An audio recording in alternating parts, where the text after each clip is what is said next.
Hi, everyone. My name is Robert Kehoe. I'm the CTO here at SmartTech 247, and I have the pleasure today to be joined by Samet. Maybe Samet, do you want to introduce yourself? Thank you, Robert. My name is Samet. To everyone here listening this session, I'm currently working as a senior solution engineer in SOCRadar, and basically I have been working for cyber threat intelligence for the last 5 years. And today we're going to chat about AI threats and AI defenses as well. So we were having a little conversation beforehand, and it's absolutely, I guess, the most exciting time really to be working in cybersecurity because we have now access to all of these really powerful AIs. But of course, so do the bad guys, unfortunately. So maybe just to set the stage, we should talk about like what are the kind of SOCRadar is fantastic because it has this really broad perspective across like not just one customer but many customers. So I'm kind of interested in like that high level, like let's set the tone of like where are you guys seeing kind of like the AI threats right now? Yes, that's a great touch point, Robert. And I will start with the market and a lot of changes in the AI world. As you said, there are a lot of things are happening, and it's affecting our life as well. From the software perspective, especially I will start with dark web monitoring because this is where we focus right now. For example, for the AI implementations, and for example, we nowadays are using in our daily lives, the AI models and also the agents right now to automate and to make things easy in our life. But also the bad guys, as you said, is doing a lot of things right now in dark web places, as we said, the hacker forum, the Telegram channels, and they also automate things.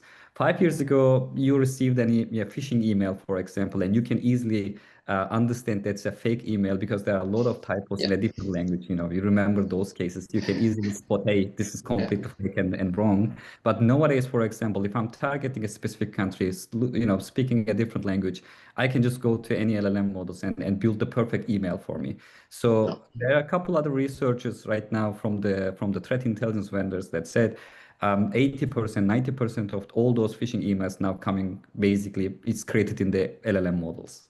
yeah, And when we are talking about the LLM models, there are a couple famous LLM models that these are unfiltered ones, and these ones are you have to find these models in some hacker forums, in Telegram channels. You have to pay, and there is a specific subscription system for these LLM models. So it's similar to Netflix subscription. You just have yeah, to pay some amount, and then you have access. So you can easily say, I want to target this bank here, this bank's customers, and I want to build this email, for example, or the phishing website, and it can build it for you. Just like paying $10 will be enough for that. So this is the I think it's the first and easiest use case how no. LLM and then the models are weaponized right now in these markets. But also we have, of course, a lot of solutions to detect and also to understand these AI-powered attacks as well. Yeah, definitely. I guess they're like the bad guys are using it, of course, for phishing. This is like the low-hanging fruit in terms of attacks. We were talking briefly earlier about how like the OpenAI report and Anthropic had a Yeah. similar report about Yes. disrupting malicious actors that were like leveraging those tools, those technologies for bad guys. So there was, I guess, some interesting findings in particular, like from the most recent in February, like just 2 weeks ago, OpenAI's report about malicious actors. What did you find interesting from the report? There was a lot in it. Especially the Anthropic report was really interesting. And for example, from the hacker's mindset, and this is what we always trying to say and explain, hacker's mindset, you need to be in that mindset to understand how things are happening. I also worked in red team operations. So let's say 3 years ago, before this LLM and all these changes, you want to target, and if you think about the cyber kill chain, you start with the reconnaissance, you start Yeah, with understanding the company, you basically trying to find a weak point and then you want to attack. So that takes a lot of time, for example. And Anthropic basically is saying right now is 80% of the work now is done by their agent. You can say, I want to target this company and I want to use some scanning tools, some reconnaissance tools, some OSINT tools. An agent is basically this orchestration. It's the whole orchestration. You can do scanning and OSINT information. You can collect different kind of, collect different types of tools and trying to bring everything in one place. Then you can basically provide that information that you collected to the hacker, and it can just 4, 5 different critical decision, and then you are ready to go. So Yeah. especially for the cyber kill chain, if you think about the cyber kill chain, the first 3, 4 steps are just basically done by their agents, their models. And this is why we are saying that it's lowering the barrier to a low level. And from Yes. the low level skilled, like this is, maybe it's a different term, but low level hackers, it's so easier for them Script right now. kiddies. And they're Yeah. even now calling that it's the vibe extortion. You could be in your bed, you could be just drunk, and at the same time you are orchestrating some couple agents to do all your work. And this is what we basically seeing right now. And you can see in the cybersecurity reports, the last incident reports as well. You could expect 3, 4 days to build the whole operation, but right now it's maybe just 25, 30 minutes. You could be ready for the operation. Mm. Yeah, like I guess it is very interesting. In a lot of ways, I see like the bad guys are very much like any other like software development organization. Like many of our customers, they're all just like exploring these technologies. So they started with that low-hanging fruit of phishing, of you just ask a prompt and you get back a really good answer. But now they're like increasing their skill set. They're taking these AI agents into use, Yep. and like it really reminds Yep. me of many customers and how they're going through their own AI journey. That the bad guys, I guess, like what I infer from that is like these attacks are only going to get more sophisticated as the bad guys get more used to the technology and how and like start using cloud skills and AI agents and like automation and kind of like use better models. They're only going to get more predictive and like better at attacking. And I guess we should touch on maybe like the thing that's probably like the biggest source of risk for many companies of AI, and in particular, like effectively users and identity in particular. Like we released our report for our prospectus for 2026 at late in December, and in our analysis, like 70% of attacks originated with some kind of identity theft or Yep. identity Definitely. compromise. Yeah. Uh, I'm guessing, yeah, like again, SOCRadar has this very useful insight into like that identity part and like Yeah. how AI is exploiting identity. I guess it would be really interesting to hear your insights. Yeah, definitely. Identity is one of the still in the many reports you see. It's the first first thing that the hackers are also looking. And we have a saying for that. They are not trying to exploit, or they're not trying to find a vulnerability anymore. They're just trying to log in. That's it. Yeah. Once you find the right credential, once you find the right identity, then you are fine. You can just start your operation from there. And especially with especially from dark web monitoring perspective, when we find something similar, especially could be one of your employee, and if you find a credential, and those credentials are normally coming from multiple sources, but most importantly, if you are infected with Infostealer malware, then the malware itself can steal everything from your browser, from your computer. And there are multiple ways that you can expose your own credentials. But this one is the dangerous one. We are infected, nobody realized, and these Infostealer malwares are running in the application level, nobody realized. So your basically all your browser and everything else from your machine can go exposed. And once you find, when another hacker finds that, for example, they can use to start their operation, and it can be just go to extortion, for example. So nowadays, there's also a threat in the AI market as well with this. Yeah. So now you are using a lot of tools. There's open cloud, for example. You can automate, you can have AI assistants. And of course, there's identity part as well. And if you don't secure, if you are not following the security measures there, then you can also expose yourself with the agent stuff. The AI and LLM, models that they're also building the web browsers, for example, Robert. And it's, the moment that these kind of applications are released, people are just start saying, screaming about, hey, this is not secure because you could be just a, one target for the prompt injection, for example. You visit one yeah, website and all your credentials are stolen, for example. yeah. So these are the recent observations that we have for the identity part. It's really already so important for us. And now also there's the AI level of it, for example. Absolutely. There's definitely like the acceleration and the adoption of AI, like it really reminds me of the old days of like the web 2.0, where Yes. suddenly every company, every organization had to have a single page application, start using Ajax. And of course, this led to huge problems with C server attacks and cross-site scripting because like the security rules weren't yet Yep. like taken up, and it's like deja vu for me. I'm just seeing It, history repeat itself. it's going so fast and everything changes a lot, so quickly. And couple weeks ago, we just sat down on some of my cybersecurity colleagues. And 2 years ago, for example, they of course were following the AI changes, and but they weren't thinking about, okay, this will change our life, especially Yeah, from the security perspective. They think that they are more on the safe side because it starts within a human, and somehow you need a human to protect the all yeah, kind of organizations. But nowadays, it's also making things easier for us. I'm not saying that it's yes, replacing people, and that's the one of the, maybe one of the things that we need to highlight in here. It helps to the bad guys, but it's not also replacing completely them as well. And this is what we've seen yeah, in the last OpenAI and Anthropic reports. Also, Gemini, they also build another report saying that there's state-sponsored AI groups are also using their own solutions, and there are a couple of things to detect them. I will just slightly move the topic to the defensive part because it's also yes. I was changing our about life to say as well. we said a lot Yeah. about like the risks, so it'd be interesting, yeah, to hear about like so how can companies leverage these like AI tools for their defense?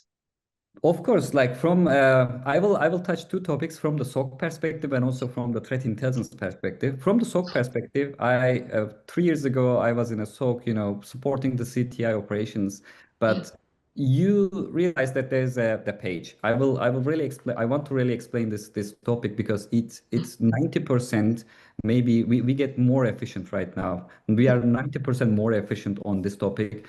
The topic that I'm talking is the brand protection. So there are many different ways to understand if a phishing or impersonating website is targeting your company and also your clients. Let's say you are a financial institution and you provide financial services. You have a couple different websites that all the people are just trying to log in. You have net banking, you have the credit system, loan system. And if I'm from the hacker perspective again, if I want to build a phishing website, what I'm gonna do is just try to find a lookalike domain, maybe a type of squatted domain to your yeah, company, to your company's name. Then I will try to build the perfect, copy of your website where I can just, ask for credit cards information or maybe the credentials, mm, but I'm trying to mimic your website, right?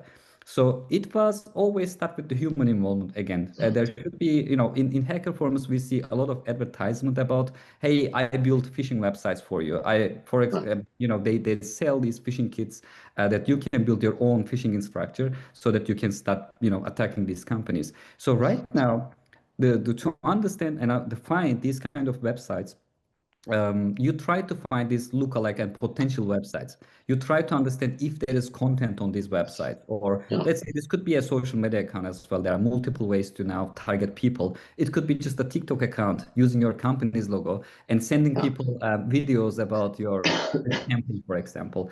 So now we build agents, Robert. These agents are trying to understand whether this website is, targeting your company, whether this is fake or it's one of your legit website. You may yeah, be building different campaign website. So to understand, you need to understand the context. And normally, 5 years ago, we should be always in bringing a human there, trying to understand this is fake and this is legit. They'll be checking the details of the website, the who is information, the technical stuff, so that they can understand whether that's fake or not. But right Yeah. now, you can extract the information from the website, and you can send the information that you have to an agent, and model itself can try to understand, okay, there is the company's name here, the website looks like the original company, there is the logo here, there's a logo, and the SSL is completely fake. And it can tell you, hey, this is 90% phishing website, and it's not false positive. This is direct targeting your customers, and it's not the fake one. So from the SOC perspective, from the CTI perspective, just one example that how you can use agents, how you can use this LLM models to, to lower the time that you find these phishing websites. Also, the most importantly, eliminating the false positives. That's a great example, and it's not just the hype. It's working. We don't need the analysts and human evaluation in the first stage, for example, for to detecting these phishing websites. The agents can help for to do a lot of work on our side as well. Yeah, like I think that's like the very much the same approach like that smart tech is taking, where like AI can really help with this like initial like heavy lift stuff, but you still require this like human in the loop to have Yep. that validation. Like if you try to automate everything, or if you just say, "Hey, AI, decide everything," you're going to have a bad time. Like you're going to have like false positives, you're going to have hallucinations. So we very much have the same Yes.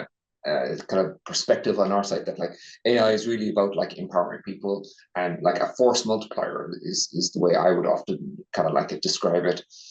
It's Um, especially the SOC teams, again, yes, if you just go back to SOC operations, you have to deal with a lot of things. You have the SIEM solution, you have to do some automation. You can't just look at one by one all those logs and alerts coming from the exactly. different security solutions.